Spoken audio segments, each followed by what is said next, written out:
আসসালামু আলাইকুম, কেমন আছেন সবাই? এই তো এখানে আজকে বিরিয়ানি রান্না করব। তারপরে চুলায় প্রথমে পাতিল বসে তেল দিয়ে দিয়েছি। তেল গরম হয়ে গেলে এখন এখানে পেঁয়াজ দিয়ে ভেজে নিয়েছি ভালো করে। তারপরে আদা বাটা দিয়ে দিয়েছি। এখন মরিচ বাটা দিয়ে ভালো করে নাড়াচাড়া দিয়ে মিশিয়ে নিলাম। তারপরে এখানে লবণ দিয়ে দিয়েছি। তারপরে এখানে মরিচের গুঁড়া, জিরার গুঁড়া, ধনিয়ার গুঁড়া আর গরম মশলার গুঁড়া দিয়ে পানি দিয়ে মশলাটা কষিয়ে নিয়েছি। তারপরে এখানে মুরগির মাংস দিয়ে দিলাম। ভালো করে নাড়াচাড়া দিয়ে মশলার সাথে মিশিয়ে নেব। তারপরে এখানে বিরিয়ানির মশলা দিয়ে দিলাম।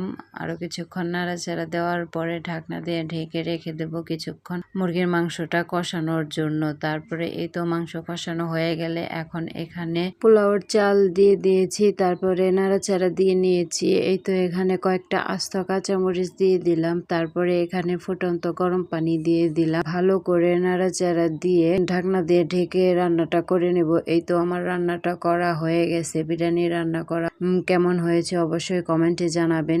ভিডিওটি ভালো লেগে গেলে অবশ্যই লাইক, কমেন্ট, শেয়ার করে পাশে থাকবেন। আল্লাহ হাফেজ।